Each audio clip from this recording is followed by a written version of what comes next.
Maligayang pagbabalik sa Oprah Recap muli. Salamat sa pagtangkilik sa aming mga recap at huwag kakalimutan mag-subscribe at pindutin ang notification bell. Sa isang lugar na malayo sa labas ng sinaunang China, maraming mga ngaso ng demonyo ang naghahangad na tugisin ang maalamat na ahas na demonyo sa loob ng nakakakilabot na makapal na ulap.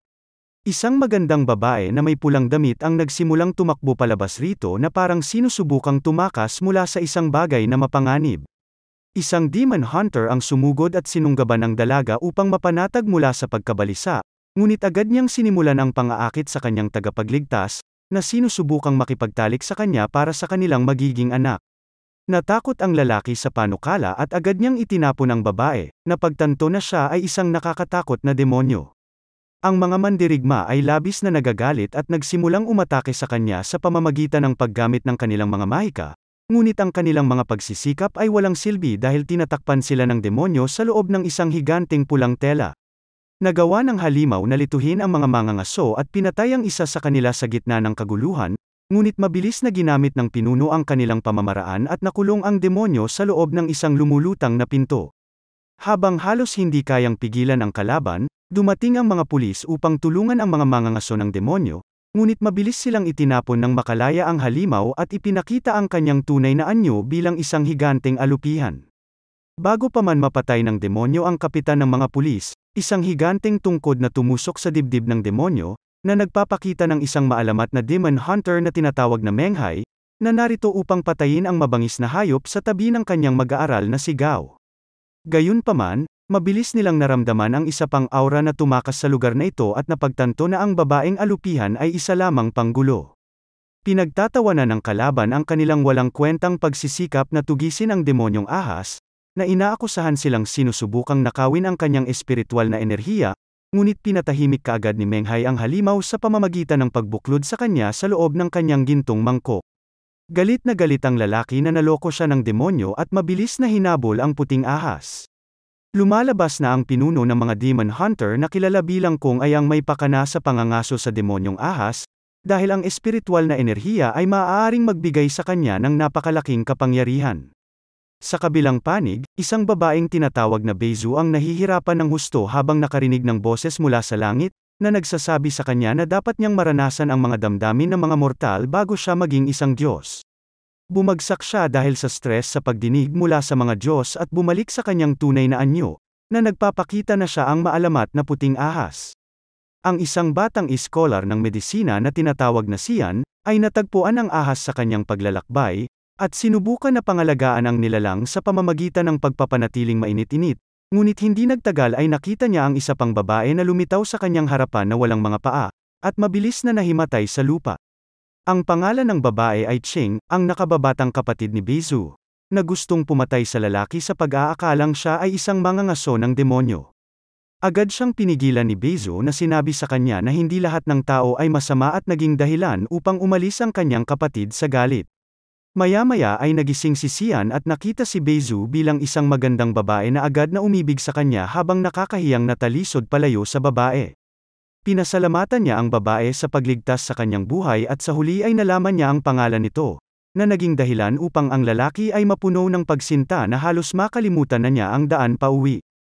Matapos makitang umalis na si Sian, ipinaliwanag ni Beizu sa kanyang kapatid ang mensahe mula sa mga Diyos, na sinabi na dapat niyang malaman ang kahulugan nito sa pamamagitan ng pakikipag-ugnayan sa sangkatauhan. Binabalaan ni Ching ang babae tungkol sa kung gaano kadelikado ang kanyang misyon dahil hinahanap ng mga mangangaso sa buong lungsod ang mga katulad nilang demonyo, ngunit ipinakita niya sa kanyang kapatid ang mga binti na natutunan niya mula sa 900 taon na espiritual na pagsasanay, na nagpapahintulot sa kanya na maging tulad ng isang normal na tao. Ang babae ay lumipad patungo sa pasukan ng kuweba habang si Ching ay nakatingin sa kanya na may inggit, nagtataka kung ano ang pakiramdam ng paglalakad na parang tao. Kinaumagahan, nagsimulang magtipon ang mga mamamayan ng bayan para sa isang pagpupulong habang nakikita nila ang maraming biktima na natanggal ang mga puso mula sa kanilang mga katawan. Nag-aalok ang mga sundalo ng pera para sa lahat kung sino man ang makakapatay sa kahit anong klase ng halimaw, habang si Beizu ay nakikinig mula sa malayo na napagtanto ang panganib na kinaroroonan niya. Kasabay nito, nakikipag-inuman si Sian sa kapitan ng pulis, ngunit mabilis na naputol ang kanilang pag-uusap nang may makita siya sa malayo, na agad na tumakbo papunta rito. Walang patutunguhan ang tingin ni Sian habang tumetawid sa isang tulay na puno ng mga tao, nang bigla niyang nabangga ang babaeng hinahanap niya sa mga oras na iyon. Tahimik na nagtitigan ang dalawa ng buong pagmamahal sa isa't isa, bago tuluyang magsalita ang babae at putulin ang nakakahiyang pagtitinginan nila sa pamamagitan ng pagsasabi kay Sian na hinahanap siya nito, upang ibalik ang naiwan niyang payong sa huling pagkikita nila. Ilang sandali lang ay nagsimula ng bumuhos ang ulan, na nagpapahintulot kay Sian na mag-alok ng silungan sa babae habang si Bezu ay nakangiti ng buong pagmamahal sa lalaki. Dinala niya ang babae pabalik sa kanyang paaralan ng medisina, kung saan sila ay agad na binati ng isa sa mga kaklase. Sinabi kay Sian na ang ama ng kanyang matalik na kaibigan ay may malubhang sakit. Mabilis na pumasok ang lalaki at nakita niya ang pasyente na nakahiga sa kama, ngunit kahit anong gawin niya, hindi niya magawang maibalik sa kamalayan ang tao. Sa kabutihang palad, si Bezu ay nagawang lihim na tumulong sa kanya sa pamamagitan ng operasyon, na nagpapahintulot kay Sian na buhayin muli ang biktima sa mabilis na paraan. Nakita ito ng matalik niyang kaibigan na si Gao at nagmamadaling tumulong sa ama, habang si Sian ay umalis na nalilito, hindi sigurado sa eksaktong ginawa niya na nagligtas sa kanyang pasyente. Maya-maya ay lumabas si Gao para pigilan si Sian sa pag-alis upang makapagpasalamat siya ng maayos, na inalok silang maghapunan bilang pasasalamat. Sa gabi, ang dalawa ay pumasok sa bahay at binati sa pagpasok, ngunit sa lalong madaling panahon na pagtanto na ang mangangaso ng demonyo na si Menghai ay narito rin, dahil siya ang master ni Gao. Mabilis na napagtanto ni Bezu na siya ay nasa matinding panganib, ngunit napilitang umupo sa mesa upang hindi magdulot ng anumang hinala. Lahat sila ay umiinom upang ipagdiwang ang pagkakaligtas ng ama ni Gao, ngunit sa lalong madaling panahon naramdaman ng babae na may mali habang ang kanyang anyo ng tao ay nagsimulang bumalik sa isang ahas. Inihayag ni Menghai na ang alak na kanilang nainom ay may espesyal na sangkap na ginawa upang mapahina ang mga demonyo, upang ang mga halimaw ay magpakita ng kanilang tunay na anyo sa pamamagitan ng pag-inom nito. Inakusahan niya si Bezu bilang isang makapangyarihang demonyong ahas, dahil naramdaman niya ang presensya ng demonyo mula nang pumasok siya sa bayan. Galit na galit si Sian sa mga sinasabi ng lalaki at sinubukan niyang ipagtanggol ang kanyang kaibigan, ngunit sinabihan siya ni Menghai na uminom pa ng isang tasa ng alak upang patunayan ang kanyang pagiging inosente. Nang malapit nang ubusin ni Bezu ang alak, ang kanyang tasa ay nawasak ng isang lumilipad na punyal, na pag-aari pala ng kanyang kapatid na si Cheng. Ang demonyo ay madaling natalo ang mga bantay na pinalipad sila pabagsak sa mga lupa, habang si Menghai ay nagmamadaling lumabas sa galit at hinabol siya kaagad, na nagbibigay kay Bezu ng pagkakataong makatakas. Ang berdeng ahas ay nagtatangka na tumakbo ng mabilis palayo sa mga ngaso, ngunit mabilis siyang nahuli ni Menghai habang sinasabing huwag nang subukan ang mga walang kwentang pagtakas. Gayunpaman, nagsimulang tumawa ng malakas si Cheng, habang naramdaman ni Menghai ang isa pang aura na tumakas mula rito, napagtanto na muli siyang nalinlang na habulin ang maling target at agad na nagsimulang habulin ang puting ahas. Sa kabilang panig, ang mga alip-ores ng Panginoong mangangaso ng demonyo ay bumabalik sa kanilang Panginoon na may mga dalang puso ng tao, na nagpapakita na sila ang may kagagawan sa mga kamakailang pagpatay. Nagawa silang harangin ni Bezu sa kanilang dinadaanan, at hinihiling na malaman kung bakit pinapatay ng mga mangangaso ang mga tao sa halip na protektahan sila tulad ng nararapat. Ang kanyang interogasyon ay mabilis na naputol nang dumating si Sian at Menghai, na nagpapahintulot sa mga mangangaso na makatakas mula sa pagkakahawak ng babae. Sa kabila ng katotohanan na ang mga mangangaso ng demonyo ay ang tunay na mga pumapatay sa mga tao, determinado pa rin si Menghai na mahuli ang puting ahas, sa paniniwalang lahat ng mga demonyo ay masama. Sa kabutihang palad, ang salungatan ay napatigil sa kalaunan ni Sian, na sa huli ay nagpapahintulot kay Bezu na makatakas, habang si Menghai ay sumisigaw sa galit na huhulihin niya siya kahit anuman ang maging kapalit. Kinabukasan nang umuwi si Sian sa kanyang lola, nagulat siya nang makitang nandito rin si Bezu sa tabi ng kanyang lola. Ang mas nakakapagtaka ay pinagaling ng demonyo ang matandang babae mula sa pagkawala ng kanyang paningin, na nagpapahintulot sa kanya na makita muli ang kanyang apo. Nagpasya si Sian na pasalamatan ang babae sa pamamagitan ng paglalakad at pagpapakita sa kanya ng kagandahan ng paligid ng nayon. Sa kalaunan ay dinala siya ng lalaki sa kanyang paboritong lokasyon kung saan matatanaw ang lawa, habang sinisimula ng dalawa na ipagtapat ang kanilang tunay na nararamdaman para sa isa't isa. Sinabi ni Sian kay Bezu na lagi siyang aalagaan anuman ang mangyari, at hihintayin siya sa lokasyon na ito kung sakaling maghiwalay sila.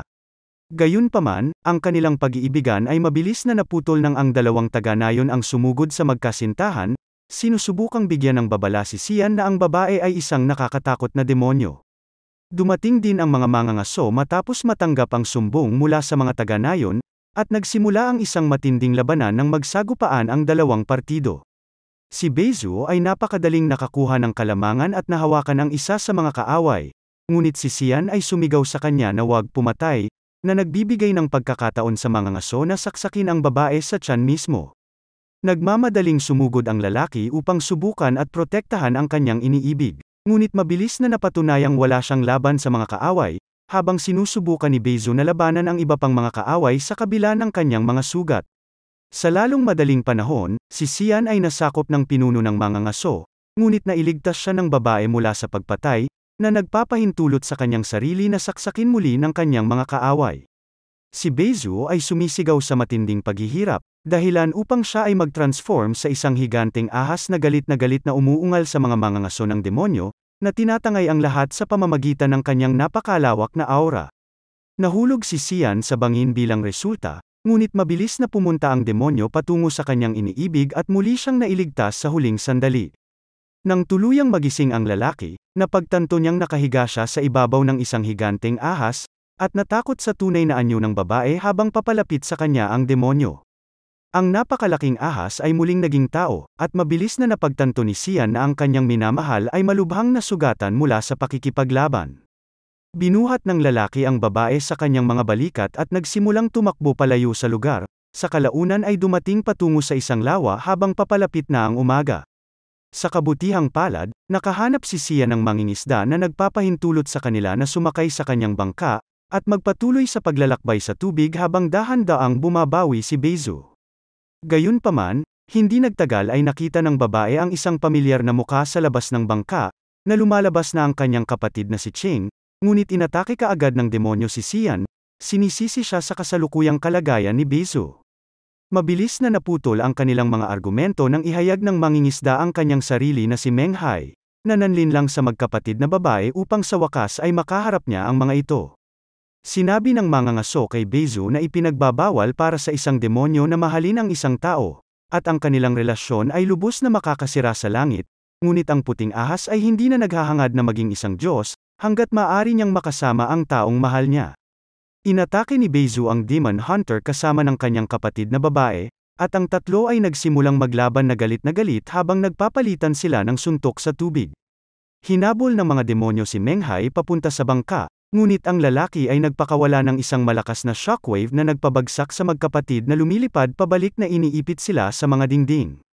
Nang makitang nasaktan ang kanyang kasintahan, sinabi ni Sian kay Meng Hai na tatapusin niya ang relasyon nila ni Bezu, kung mangangako siyang hindi niya sila papatayin. Hindi nagdalawang isip na sumang-ayon si Meng Hai at dinala ang pangunahing tauhan, habang ang babae ay umiiyak sa kawalan ng pag-asa habang nakikita niya ang kanyang kasintahan na nawala ng tuluyan. Minsan sa ibang pagkakataon, nagpa siya si Sian na magpatuloy at ituon ang kanyang lakas sa pag-aaral ng medisina, ngunit ang mga masasamang Demon Hunter ay mabilis na sumugod sa kinaroroonan niya. Hinihiling na malaman ang kinaroroonan ng puting ahas na demonyo at nagbabanta na papatayin ang lahat ng naririto. Tumanggi si Sian na makipagtulungan at ipagkanulo ang kanyang kasintahan, na naging sanhi ng galit at pag-atake ng mga kaaway sa mga iskolar. Pinatay ang marami sa kanila bilang resulta habang nakikipaglaban sa gitna ng kaguluhan, hinawakan ni Gao si Sian at dinala siya sa itaas, sinusubukan na tumakas mula sa masaker ng mga kaaway. Sinabihan ng pangunahing tauhan ang kanyang kaibigan na bigyan ng babala ang puting ahas tungkol sa mga demonyong mangangaso, at inihayag ang kanilang kinaroroonan kay Gao, dahil nangako siya kay Meng Hai na hindi na muling makikipagkita sa kanyang kasintahan. Pinanood ni Sian si Gao na tumakas mula sa lugar, at naghahanda na mag-isa na ipagtanggol ang sarili laban sa mga kaaway, ngunit mabilis na naitapon ang lalaki palabas ng mga gusali at lumapag sa harap mismo ng mga pulis. Ang mga lalaki ay hindi nang ahas na arestuhin ang mga mangangaso ng demonyo, ngunit nagawa nilang iligtas ang buhay ni Sian, habang ang mga ito ay tumawa na parang baliw habang naglalakad palayo sa mga biktima.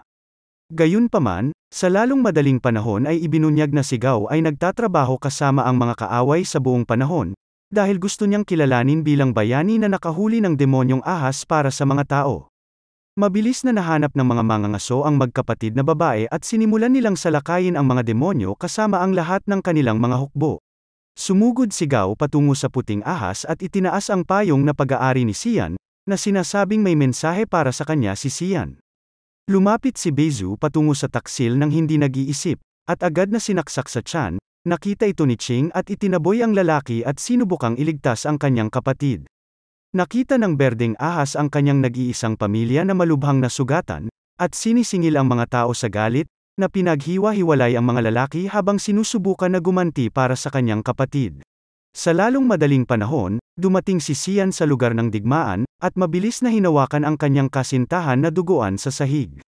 Humihingi ng paumanhin ang lalaki dahil hindi siya dumating ng mas maaga, at sinisisi ang sarili sa pagtitiwala sa maling tao.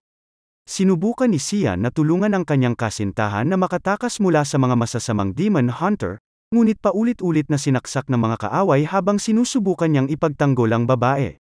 Napagtanto na wala silang pagkakataong tumakas ng magkasama, kaya nagpasya si Bezu na ilipat ang kanyang espiritual na enerhiya kay Xian upang mabuhay man lang ang kanyang kasintahan. Itinulak ng puting ahas ang kanyang kasintahan palayo sa larangan ng digmaan, na naging sanhi ng walang magawang pagsigaw ni Xian sa kanyang pangalan, dahil sa wakas ay nahuli na ng mga kaaway ang magkapatid. Sa pagpasok sa pugad ng mga ngaso ng demonyo, agad na naramdaman ni Ching ang isang malakas na presensya ng demonyong aura, na naghihinala na ang pinuno ng kaaway na si Kung ay talagang isang demonyong nakabalat kayo. Lumipad ang lalaki patungo sa magkapatid at galit na malaman na ibinigay ni Bezu ang kanyang espiritual na enerhiya sa isang tao. Hinihiling niya na kunin ni Ching si Xian para sa kanya sa pamamagitan ng pagbabanta na pahihirapan niya ang puting ahas sa mismong harapan niya. Nang walang ibang pagpipilian, nagpasya ang berdeng ahas na pumunta sa lugar ni Xian, habang si Bezu ay umiiyak na walang pag-asa habang pinapanood ang kanyang kapatid na umaalis. Dumating si Ching sa lugar kung saan ipinangako ng lalaki na hihintayin niya ang kanyang kapatid, ngunit sa halip na hulihin siya, sinabihan ng demonyo ang iskolar na tumakbo sa abot ng kanyang makakaya. Gayunpaman, nang marinig na buhay pa si Bezu, nagpasya si Xian na labanan ang mga mangangaso ng demonyo kasama si Ching, kahit na ang mga posibilidad ay nakasalansan laban sa kanila. Dumating ang dalawa sa pasukan ng kuweba, at mabilis na hinarap ng maraming mangangaso. Ngunit isang gininto ang aura ang nagtulak sa mga kaaway sa isang tabi. Dumating na pala si Menghai para harapin ang Evil Lord mismo. Matapos maramdaman ang enerhiya ni Kung at mapagtanto na maaaring demonyo rin siya. Nakarating sila sa mga kuweba at agad na tumalon si Xian patungo sa puting ahas, pinalaya siya mula sa mga tanikala at ibinalik sa kanya ang espiritual na enerhiya. Sa kalaunan ay nahimatay siya dahil sa pagkawala ng lahat ng kanyang kapangyarihan. Sinubukan ng berdeng ahas na labanan ang kalaban ng mag-isa, ngunit mabilis na nadaig ng lalaki at bumagsak sa lupa, ngunit nagawa siyang iligtas ni Menghai sa huling sandali at ibinunyag sa lahat na si Kung ay talagang isang demonyong nagbabalat kayo. Inaatake ni Menghai ang demonyong Panginoon sa tabi ni Ching, ngunit kahit na ang kanilang pinagsamang pagsisikap ay hindi sapat para lumaban kay Kung, dahil ang kaaway ay kumatok sa kanila at itinulak sila patungo sa lupa gamit lamang ang kaunting lakas. Samantala, sa wakas ay nagkamalay na si Bezu, para lamang makita na si Xian ay nasa kritikal na kondisyon matapos siyang subukang iligtas. Ang babae ay sumisigaw sa matinding paghihirap at nag-transform sa isang higanteng ahas habang nagmamadali patungo sa Panginoon ng demonyo, sinusubukan na gumanti sa lalaki sa pananakit sa lalaking iniibig niya. Ang dalawa ay lumutang sa hangin at nagsimulang ilabas ni Kung ang lahat ng kanyang kapangyarihan patungo sa puting ahas, na nakulong siya sa loob ng kanyang aura ng enerhiya. Sinusubukang salakayin ni Bezu ang demonyong Panginoon, ngunit mabilis na napatunayang mababa ang kanyang kapangyarihan dahil patuloy siyang tinatamaan ng madilim na enerhiya. Nang makitang natatalo sila sa labanan, inilipat ni Menghai ang isang bahagi ng kanyang aura kay Xian, na pinamamahalaang sa wakas ay pilitin ang lalaki sa kamalayan. Habang nagpapatuloy ang laban, dahan-daang nailabas ni Kung ang espiritual na diwa mula sa puting ahas at sinimulang kainin ito sa kanyang sarili. Gayunpaman, mabilis na lumitaw si Xian sa likod ng demonyo, at isinakripisyo ang sarili habang sinasaksak ang kaaway, sa wakas ay ginawang alabok ang masamang nilalang at bumagsak sa lupa. Ang demonyong ahas ay humawak sa kanyang kasintahan habang ang lalaki ay humihinga, na nangangakong mahahanap siya sa kabilang buhay, habang ang babae ay nakangiti na may luha sa kanyang mga mata. Pagkalipas ng 100 taon, ang puting ahas ay isa na ngayon sa mga Diyos, pagkatapos maranasan ang maraming emosyon ng mga mortal. Sumama siya sa kanyang kapatid sa bayan kung saan niya unang nakilala si Sian, at sinusubukang alalahanin ang damdamin ng pagmamahal at kagalakan na kanyang naranasan. Ang hindi niya namamalayan ay ang muling pagkakatawang tao ni Sian na dumadaan sa tulay tulad ng maraming taon na ang nakalilipas, at ang lalaki ay nagsimulang mapansin ang isang pamilyar mula sa malayo, na tila naaalala ang kanyang kasintahan mula sa nakaraang buhay. Dito na nagtatapos ang kwento, sana ay nagustuhan mo ito. Kung hindi ka pa nakasubscribe ay mag-subscribe ka na upang matulungan mo ang channel na ito.